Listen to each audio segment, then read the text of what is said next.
ബാലസംഘം സമ്മേളനത്തിൽ CPIM-ന്റെ കൊലക്കേസ് പ്രതിയും ബാലസംഘം ധർമ്മടം നോർത്ത് വില്ലേജ് സമ്മേളനത്തിലാണ് കൊലക്കേസ് പ്രതിയെത്തിയത്.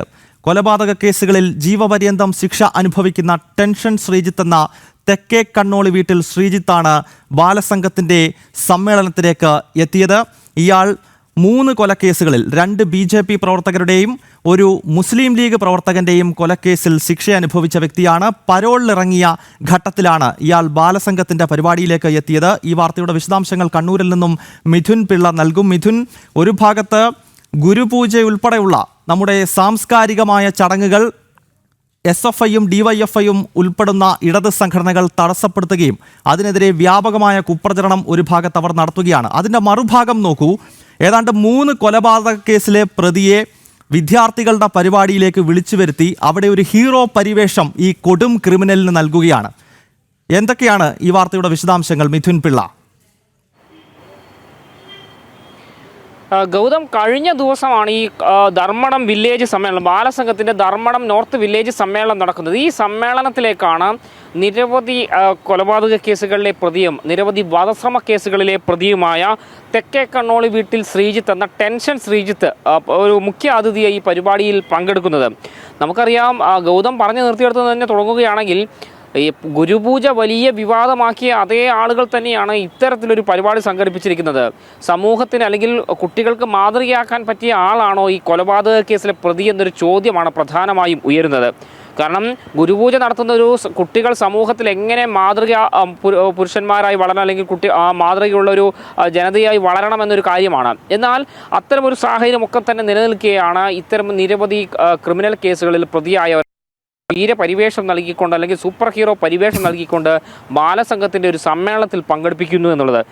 മാത്രമല്ല, ഇയാളാകട്ടെ തലശ്ശേരിയിലെ BJP പ്രവർത്തകനായ നിഖിലിനെ കൊലപ്പെടുത്തിയ കേസിൽ ജീവപര്യന്തം തടവ് ശിക്ഷ അനുഭവിക്കുന്ന ആളാണ്. അയാൾ ഈ പരോളിൽ ഇറങ്ങിയ സമയത്താണ് ഇത്തരം ഒരു പരിപാടിയിൽ പങ്കെടുത്തത് എന്നുള്ളതാണ്. മറ്റൊന്ന്, കുന്നോത്തുപറമ്പിലെ BJP പ്രവർത്തകനായ KC രാജേഷിനെ കൊലപ്പെടുത്തിയ കേസിലെ 4ാം പ്രതിയാണ് ഈ തെക്കേ കണ്ണോളി വീട്ടിൽ ശ്രീജിത്ത്. കൂടാതെ നാദാപുരത്ത് മുസ്ലിം ലീഗ് പ്രവർത്തകനായ അസ്ലമിനെ കൊലപ്പെടുത്തിയ കേസിലും ഇയാൾ പ്രതിയാണ്. നിരവധി പലയിടത്തും മറ്റ് പല കേസുകളിലും ഇയാൾ പ്രതിയാണ് എന്ന വിവരം കൂടി വരുന്നുണ്ട്. ഇത്തരത്തിൽ വലിയ ക്രിമിനൽ പശ്ചാത്തലമുള്ള അല്ലെങ്കിൽ നിരവധി കൊലപാതക കേസുകളിൽ പ്രതിയായ ഒരാളെ പിടിച്ച് ബാലസംഘത്തിൻ്റെ സമ്മേളനത്തിൽ കൊണ്ടുവന്ന് പാട്ട് പാടിപ്പിക്കുക, കുട്ടികൾക്ക് മുന്നിൽ വലിയ ഹീറോ ആയി അവതരിപ്പിക്കുക എന്ന് പറയുമ്പോൾ എന്ത് തരം സമീപനമാണ്, എന്താണ് ഈ പരിപാടി കൊണ്ട് ഇവർ ഉദ്ദേശിക്കുന്നത് എന്നുള്ളൊരു ചോദ്യമാണ് പ്രധാനമായും ഉയരുന്നത്. സമൂഹത്തിന് മാതൃകയാക്കാൻ പറ്റിയ ഒരാളാണോ അല്ലെങ്കിൽ കുട്ടികൾക്ക് മാതൃകയാക്കാൻ പറ്റിയ ഒരാളാണോ എന്നൊരു ചോദ്യം തന്നെയാണ് പ്രധാനമായും ഉയരുന്നത്. മാത്രമല്ല, ഇതേ കൊലക്കേസ് സാധാരണഗതിയിൽ കൊലപാതകം നടത്തിക്കഴിഞ്ഞാൽ CPM അവരെ സമ്പൂർണ്ണമായി സംരക്ഷിക്കുന്ന ഒരു സാഹചര്യമാണുള്ളത്. ചില ഘട്ടങ്ങളിലൊക്കെ പരസ്യമായി തള്ളിപ്പറഞ്ഞാലും പിന്നീട് അവരെ പിൻഭാഗത്ത് കൂടി സഹായിക്കുന്നൊരു നിലപാട് കൂടി ഉണ്ട്. അത്തരമൊരു നടപടിയും ഇയാളുടെ കാര്യത്തിലും ഉണ്ടായിരുന്നു. കാരണം ഇയാളെ ആദ്യഘട്ടത്തിൽ തള്ളിപ്പറയുകയും പിന്നീട് ഇയാളുടെ വീടിൻ്റെ പാലുകാച്ചൽ സമയത്ത് CPM-ന് അന്നത്തെ ജില്ലാ സെക്രട്ടറിയായ MB ജയരാജനും P ജയരാജനും PP ദിവ്യയും ചില ക്രിമിനൽ കേസ് പ്രതികളും ഒക്കെ തന്നെ ഈ ഒരു വീട്ടിലെ പാലുകാച്ചൽ ചടങ്ങിന് പങ്കെടുത്തിട്ടുണ്ട്. അത്തരത്തിൽ CPM എല്ലാ കാലത്തും എല്ലാ പിന്തുണയും നൽകിയ ഒരു ക്രിമിനലാണ് ഇയാൾ എന്നുള്ളതാണ് എടുത്തു പറയേണ്ടത്. പല കേസുകളിലും പ്രതിയാണ്. അത്തരം ഒരാളെയാണ് വീരപരിവേഷം നൽകിക്കൊണ്ട് ഈ ഒരു പരിപാടിയിൽ പങ്കെടുപ്പിച്ചതെന്നുള്ളതാണ് ഏറ്റവും വലിയ വിരോധാഭാസം. ഇതിലൂടെ സമൂഹത്തിന് നൽകുന്ന സന്ദേശം എന്താണെന്നൊരു ചോദ്യം തന്നെയാണ് പ്രധാനമായി ഉയരുന്നത്. ഗുരുപൂജ വിവാദമാക്കിയ അതേ ആളുകൾ തന്നെയാണ് ഇത്തരമൊരു ക്രിമിനലിനെ പൊക്കിക്കൊണ്ട് നടക്കുന്നത് എന്നുള്ളതാണ് എടുത്തു പറയേണ്ടത്. ഗൗതം, മിഥുൻ, ഈ TP ചന്ദ്രശേഖരൻ വധക്കേസിലെ പ്രതികളൊക്കെ നമ്മൾ കണ്ടിട്ടുള്ളതാണ്. അവരുടെ പരോൾ കാലാവധി തന്നെ അത് മറ്റു പ്രതികൾക്ക് ലഭിക്കുന്നതിൽ കൂടുതൽ സമയം അവർക്ക് പരോൾ കാലാവധി സമയം ലഭിക്കാറുണ്ട്. മാത്രമല്ല, ജയിലിനകത്താണെങ്കിലും വലിയ VVIP പരിഗണന ഈ CPM-ന്റെ കൊടും ക്രിമിനലുകൾക്ക് ലഭിക്കുന്നു എന്നത് ഒരു വസ്തുതയാണ്. എന്തായാലും ഇപ്പോൾ ഇതൊരു വിവാദമായ ഘട്ടത്തിൽ നമ്മൾ ഉൾപ്പെടെയുള്ള മാധ്യമങ്ങൾ ഈ കൊടും ക്രിമിനൽ കൊച്ചുകുട്ടികളുടെ പരിപാടിയിൽ പങ്കെടുക്കുന്നതുമായി ബന്ധപ്പെട്ട വാർത്തകൾ പുറത്തോട്ട് വരുന്ന ഈ ഘട്ടത്തിൽ CPM-ന്റെ കണ്ണൂർ ജില്ലാ നേതൃത്വം എന്തെങ്കിലും രീതിയിലുള്ള ന്യായീകരണം നടത്തുന്നുണ്ടോ ഈ വിഷയത്തിൽ?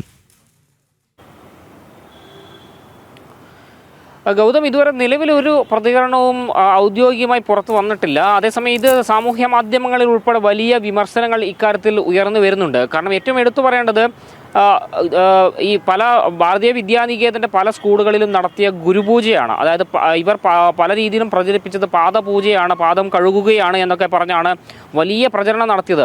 നമ്മളിന്നലെ കാസർഗോഡ് ബന്തെടുക്കയിലെ സ്കൂളിലെത്തി അവിടുത്തെ കുട്ടികളോട് ഉൾപ്പെടെ സംസാരിച്ചിരുന്നു. അവിടുത്തെ കുട്ടികൾ തന്നെ കൃത്യമായി പറഞ്ഞൊരു കാര്യമുണ്ട്, അവർ നടത്തിയത് ഗുരുപൂജയാണ് എന്നുള്ള കാര്യമാണ്. എന്നാൽ അതിനെ സമൂഹത്തിൽ വളരെ തെറ്റായി വ്യാഖ്യാനിക്കാനും അധിക്ഷേപിക്കാനുമുള്ളൊരു ശ്രമം വ്യാപകമായി നടക്കുകയും ചെയ്തു. അത് അവിടുത്തെ കുട്ടികൾക്കുൾപ്പെടെ, അല്ലെങ്കിൽ ആ ഗുരുപൂജ നടത്തിയ കുട്ടികളെ ഉൾപ്പെടെ അധിക്ഷേപിക്കുന്ന തരത്തിലേക്ക് കാര്യങ്ങൾ പോവുകയും ചെയ്തു. അത്തരത്തിലെല്ലാം ചെയ്ത അതേ ആളുകൾ തന്നെയാണ് ഈ ഒരു കൊലക്കേസ് പ്രതിയെ, അതും ബാലസംഘത്തിൻ്റെ പരിപാടിയിൽ, കുട്ടികൾ പങ്കെടുക്കുന്ന ഒരു പരിപാടിയിൽ കൊണ്ടുവന്ന് അവർക്ക് പാട്ട് പാടാനും അവരുടെ മുന്നിൽ ഹീറോ ആയി അവതരിപ്പിച്ചുകൊണ്ട് അയാളെ മഹാനാക്കി മാറ്റാനുള്ളൊരു ശ്രമം നടത്തിയത്.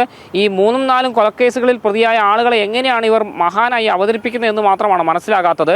ഏതായാലും ഈ സംഭവവുമായി ബന്ധപ്പെട്ട സാമൂഹ്യ മാധ്യമങ്ങളിൽ ഉൾപ്പെടെ വലിയ വിമർശനങ്ങളാണ് ഇപ്പോൾ ഉയർന്നു വരുന്നത്. ഗുരുപൂജയെ പറ്റി വലിയ കോലാഹലങ്ങൾ ഉണ്ടാക്കിയ ആളുകളെ എന്തേ ഈ വിഷയത്തിൽ മിണ്ടുന്നില്ല എന്ന ചോദ്യം തന്നെയാണ് ഉയരുന്നത്. ഗൗതം, യെസ്, ബാലസംഘത്തിൻ്റെ പരിപാടിയിൽ 3 കൊലക്കേസ് പ്രതികളിൽ ശിക്ഷിക്കപ്പെട്ട് ഇപ്പോൾ പരോളിലിറങ്ങിയ കൊടും ക്രിമിനൽ പങ്കെടുക്കുകയാണ്. മുൻപ് നമുക്കറിയാം, ഒരു അധ്യാപകനെ സ്കൂൾ കുട്ടികളുടെ മുന്നിലിട്ട് വെട്ടിക്കൊലപ്പെടുത്തിയ ചരിത്രം കണ്ണൂരിലുണ്ട്, കണ്ണൂരിലെ CPIM-നുണ്ട്.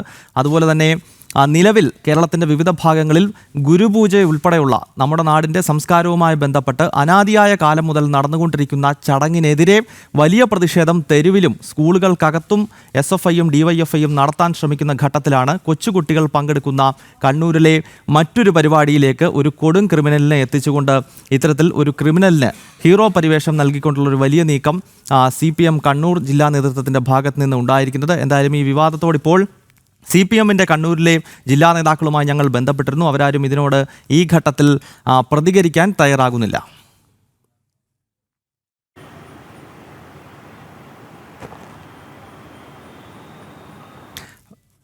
മിഥുൻ, ഞാൻ മനസ്സിലാക്കുന്നത് മിഥുൻ പിള്ള തുടരുന്നു എന്നുള്ളതാണ്. മിഥുൻ, നമുക്കറിയാം കണ്ണൂരിൽ ഇതൊരു പുതിയ സംഭവമല്ല. ഞാൻ നേരത്തെ സൂചിപ്പിച്ചതുപോലെ ഒരു അധ്യാപകനെ, KT ജയകൃഷ്ണൻ മാസ്റ്റർ എന്നത് ഒരു അധ്യാപകനായിരുന്നു. അദ്ദേഹം കുട്ടികളെ പഠിപ്പിച്ചുകൊണ്ടിരിക്കുന്ന ഘട്ടത്തിലാണ് CPM-ൻ്റെ കൊടും ക്രിമിനലുകൾ സ്കൂളിനകത്ത് കയറി അദ്ദേഹത്തെ അതിക്രൂരമായി കൊലപ്പെടുത്തിയത്. അപ്പോൾ സ്വാഭാവികമായും ഇത്തരം പ്രവർത്തനങ്ങൾ മുൻപും CPM-ൻ്റെ ഭാഗത്ത് നിന്നും കണ്ണൂരിൽ ഉണ്ടായിട്ടുള്ളതാണ്. അതായത് കുട്ടികൾക്ക് മുന്നിൽ എന്ത് കൊണ്ടുവരണം, അല്ലെങ്കിൽ സ്കൂളുകളിൽ എന്താണ് ചെയ്യേണ്ടത്, വിദ്യാർത്ഥികൾ ആയിരിക്കുന്ന ആളുകളുടെ മുന്നിൽ എന്തൊക്കെ കാര്യങ്ങളാണ് ചെയ്യേണ്ടത്, ഈ കാര്യങ്ങളെപ്പറ്റിയൊന്നും CPM-ൻ്റെ നേതൃത്വത്തിന് പലപ്പോഴും കൃത്യമായ ധാരണകൾ ഇല്ല എന്നത് ഒരു വസ്തുതയാണ്. അപ്പോൾ സ്വാഭാവികമായും ഇതിൽ വലിയ അത്ഭുതത്തിൻ്റെ കാര്യമില്ലല്ലോ.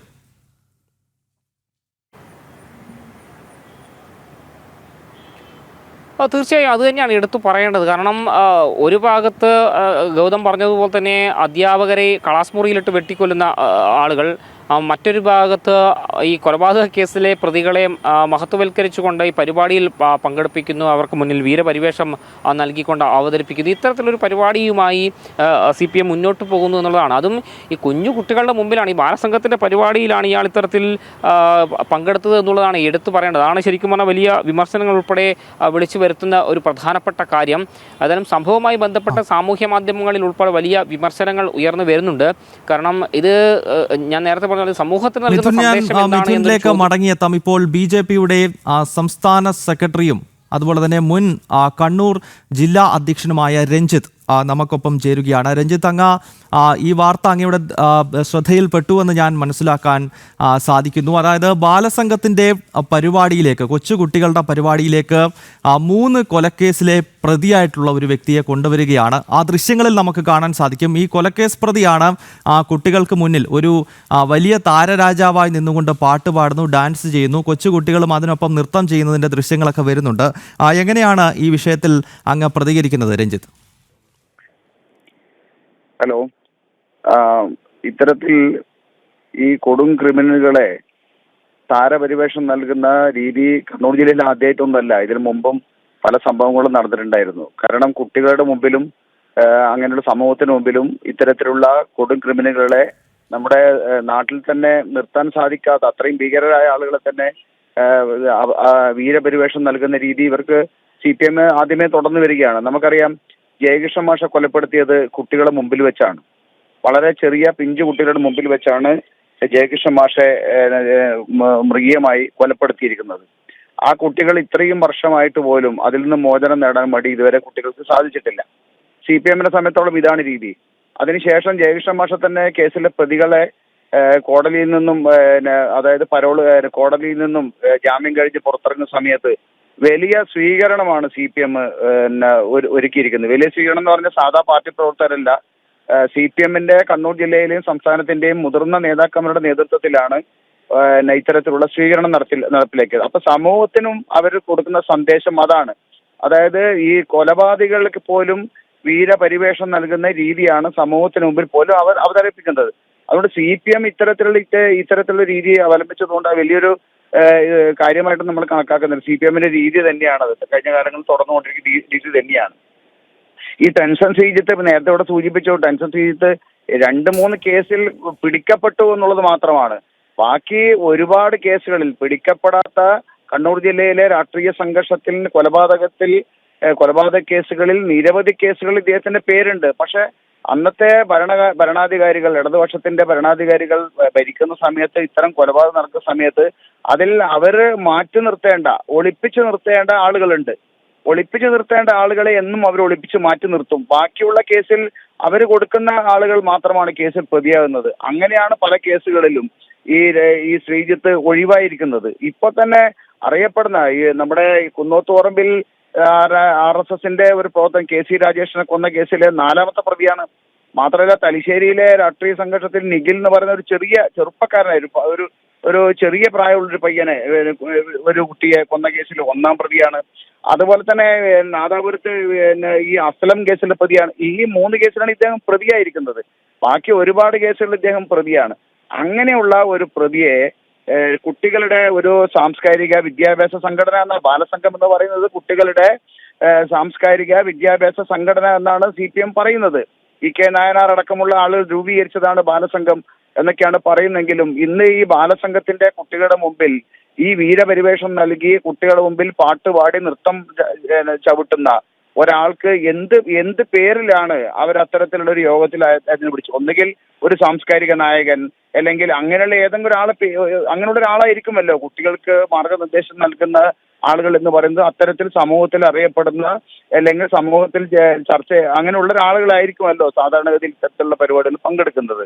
പക്ഷെ ഇവര് പരിപാടികൾ പങ്കെടുക്കുന്ന ഇത്തരത്തിലുള്ള അത് വലിയൊരു കാര്യമായിട്ടൊന്നും ഞാൻ കാണുന്നില്ല. കാരണം CPM കഴിഞ്ഞ കുറെ കാലങ്ങളായി തുടർന്ന് വന്നുകൊണ്ടിരിക്കുന്ന രീതി തന്നെയാണ് ഈ ഇത്തരത്തിലുള്ള ആളുകൾക്ക് വീരപരിവേഷം നൽകുക. സാധാരണഗതിയിൽ നമ്മുടെ കണ്ണൂർ ജില്ലയിൽ ഒരു ചൊല്ലുണ്ട്, ഒരാളെ കൊന്നാൽ ഇന്ന ചുമതല, 2 കൊന്നാൽ അതിന് മുകളിൽ ഒരു ചുമതല, 3 കൊന്നാൽ ഒരുപാട് ചുമതല. അങ്ങനെ എത്രത്തോളം കേസുകളിൽ പെടുന്നുവോ അതിനനുസരിച്ച് അവരുടെ സംഘടനാ ചുമതലയും ഇങ്ങനെ നീട്ടി കൊടുക്കും, അല്ലെങ്കിൽ വർദ്ധിപ്പിക്കും എന്നുള്ള രീതി പൊതുവെ കണ്ണൂർ ജില്ലയിലുണ്ട്. നമുക്കറിയാം P ജയരാജനെ പോലുള്ള ഇദ്ദേഹത്തിന്റെ വലിയൊരു ചർച്ചയായത് ഇദ്ദേഹത്തിന്റെ വീട്ടിന്റെ പാല് കാച്ചലില് CPM-ന്റെ അന്നത്തെ ജില്ലാ സെക്രട്ടറി MP ജയരാജനും P ജയരാജനും PP ദിവ്യയും അടക്കമുള്ള നിരവധി നേതാക്കന്മാരാണ് പങ്കെടുത്തിരിക്കുന്നത്. അപ്പൊ അങ്ങനെയുള്ള ഒരു സന്ദേശം, അതായത് കൊലപാതകികൾക്ക് വീട് നിർമ്മിച്ചു നൽകുക, കൊലപാതകികൾക്ക് പരിവേഷം നൽകുക. അപ്പം ബാക്കിയുള്ള ആളുകൾ, പാർട്ടി പ്രവർത്തകന്മാർക്ക് നിങ്ങൾക്ക് എന്തിനും, നിങ്ങൾ ഏത് തമ്മാടിത്തരം കാട്ടിയാലും, നിങ്ങൾ ആരെ കൊന്നാലും നിങ്ങളുടെ കൂടെ പാർട്ടി ഉണ്ട് എന്നുള്ള സന്ദേശമാണ് CPM കണ്ണൂർ ജില്ലയിൽ കഴിഞ്ഞ കുറെ കാലങ്ങളായി കൊടുക്കുന്ന സന്ദേശം. അതിന്റെ ഒരു ഭാഗം മാത്രമാണ് ഈ കാര്യം. സാധാരണ അവരെ മുദ്രാവാക്യം തന്നെ എന്താ? പഠിച്ചു ഞങ്ങൾ നല്ലവരാകും, ജയിച്ചു ഞങ്ങൾ മുന്നേറും, പടുത്തുയർത്തും ഭാരത മണ്ണിൽ സമത്വ സുന്ദര നവലോകം. ഇവരുടെ മുദ്രാവാക്യം ഇതാണ് ഈ ബാലസംഘത്തിന്റെ. അങ്ങനെ മുദ്രാവാക്യം വിളിക്കുന്ന കുട്ടികളുടെ മുമ്പിലാണ് ഇത്തരത്തിലുള്ള കൊലപാതകിയെ കൊണ്ട് അവതരിപ്പിക്കുന്നത്. ഇത് ഒരു വളരെ മോശം സന്ദേശമാണ് കേരളത്തിൽ മുഴുവനും കൊടുക്കുന്നത്. തീർച്ചയായും ശ്രീ രഞ്ജിത്ത്, വളരെ നന്ദി ഞങ്ങളോട് ഈ ഘട്ടത്തിൽ പ്രതികരിച്ചതിന്. കണ്ണൂരിൽ ബാലസംഘത്തിന്റെ പരിപാടിയിൽ 3 കൊലക്കേസ് പ്രതിയായ CPM-ന്റെ കൊടും ക്രിമിനൽ പങ്കെടുത്തു എന്ന വളരെ പ്രധാനപ്പെട്ട വാർത്തയാണ് ഈ ഘട്ടത്തിൽ പ്രേക്ഷകരിലേക്ക് എത്തിച്ചത്.